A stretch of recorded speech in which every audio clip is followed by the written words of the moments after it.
इकाई 7 खाना खजाना चित्रपाठ।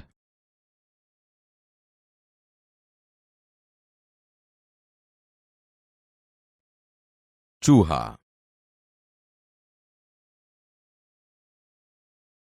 विद्यार्थी मित्रों, कैसे हैं? मुझे पहचाना? अरे मैं तो चूहा हूं। यार आप तो गजब के लोग हैं। आप मुझसे डरते हो और मैं आपसे। लेकिन आपसे ज्यादा वक्त मैं रसोई घर में रहता हूं। आपको पढ़ना और खेलना पसंद है, मुझे तो खाना ही पसंद है। जानते हो, रसोई घर में रहते हुए मैं वहां की हर एक गतिविधियां जानता हूं। चलो बताता हूं।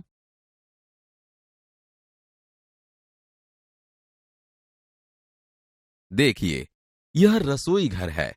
माताजी रसोई बना रही है। वह गेहूं के आटे से चौका पर पिल्ला रखकर बेलन से रोटी बेल रही है। ॐ माताजी के पास ही दादी माँ भूर्भुवः बैठी है। स्वः वह पूजा पाठ कर रही है। तत्सवितुर्वरेण्यं भर्गो देवस्य धीमहि धियो यो नः प्रचोदयात्। आपके जैसा लड़का भोजन कर रहा है। उसने थाली में रोटियां, सब्जी, कटोरी में दाल और गिलास में पानी लिया हुआ है। रसोई घर में कितने बर्तन हैं? विद्यार्थी मित्रों, स्कूल में आप जैसे झूले पर झूलते हो, वैसे ही हम इन बर्तनों पर खेल खेलते रहते हैं। यह देखो, लड़के के सामने कलसा रखा हुआ है। वह पानी से भरा हुआ है। इसके ऊपर ढक्कन रखा हुआ है। माताजी के पास गैस की अंगूठी है। इसके ऊपर कुकर रखा हुआ है। रसोई घर के कोने में गेहूं के आटे से भरा हुआ स्टील का डब्बा है। आटे को साफ करने के लिए डिब्बे में चलनी भी है। वो मैं हर रोज देखता हूं। चलनी से कभी कभी थोड़ा आटा नीचे गिरता है। वही मेरा भोजन है। सामने दीवार पर एक अलमारी रखी हुई है। आपके घर में भी अलमारी है ना? देखिए, अलमारी में छोटे छोटे जार रखे हैं। थालियां भी रखी हुई है। सबसे ऊपर स्टील के डिब्बे रखे हैं। एक मसालदान का डिब्बा है। एक रोटीदान का डिब्बा है। खिड़की के पास वाली दीवार पर देखिए, वहां 2 स्टैंड लगे हुए हैं।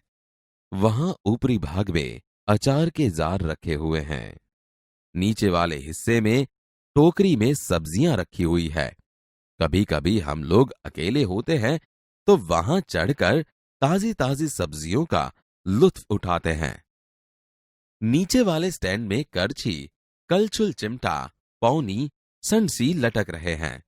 विद्यार्थी मित्रों, रसोई घर तो आपका था, लेकिन मेरी तरह आप सभी बर्तनों को पहचानते थे? मैंने सभी बर्तनों का परिचय करवाया ना?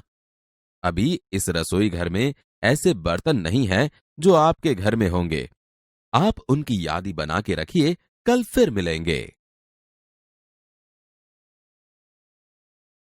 कहानी। रामपुर का एक छोटा गांव था। उस गांव में एक किसान रहता था। वह खेती करता था। उनके 2 बेटे थे।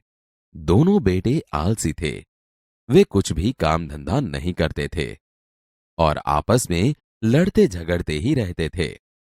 किसान ने अपने बेटे को बहुत समझाया, लेकिन वे कुछ भी नहीं समझते थे।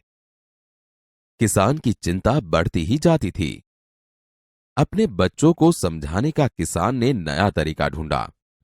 उन्होंने अपने दोनों बेटों को बुलाया। एक बेटे को लकड़ियों का एक गट्ठर लाने के लिए कहा। लड़का गट्ठर ले आया। किसान ने इस गट्ठर को तोड़ने के लिए दोनों बेटों को कहा।